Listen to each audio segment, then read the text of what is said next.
എന്ന് വെച്ചാൽ എല്ലാം റബ്ബിലേക്ക് ഏൽപ്പിച്ചു കൊടുക്കുക. ഇതാണ് ഏറ്റവും അസലമായ ത്വരീഖ്, ഏറ്റവും സുരക്ഷിതമായ മാർഗ്ഗം.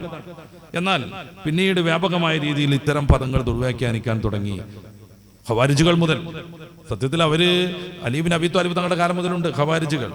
ഈ ഉമ്മത്തിലെ ഏറ്റവും കുഴപ്പം പിടിച്ച ഒന്നാമത്തെ അവാന്തര വിഭാഗമാണ് അവർ. സമയാനുസരണം നമുക്ക് അവരെ കുറിച്ച് പരിചയപ്പെടണം. ഈ ഖവാരിജുകൾ മുതൽ ഇത്തരം മുത്തശാബിഹായ പദങ്ങളെ ദുർവ്യാഖ്യാനം ചെയ്തു തുടങ്ങിയപ്പോൾ നമ്മൾ മനസ്സിലാക്കാതെ പോകരുത് ഈ കാര്യങ്ങൾ.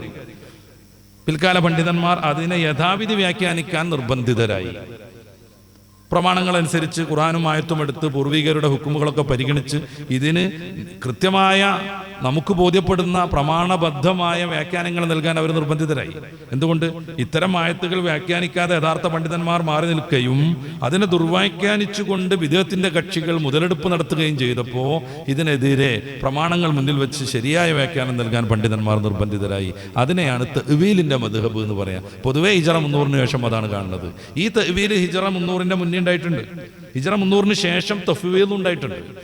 പക്ഷെ പൊതുവേ ഹിജ്റ 300 വരെ തഫ്വീലും ഹിജ്റ 300 ശേഷം തഅ്വീലുമാണ് നമ്മുടെ ജ്ഞാന ലോകത്ത് കണ്ടുവരുന്നത്.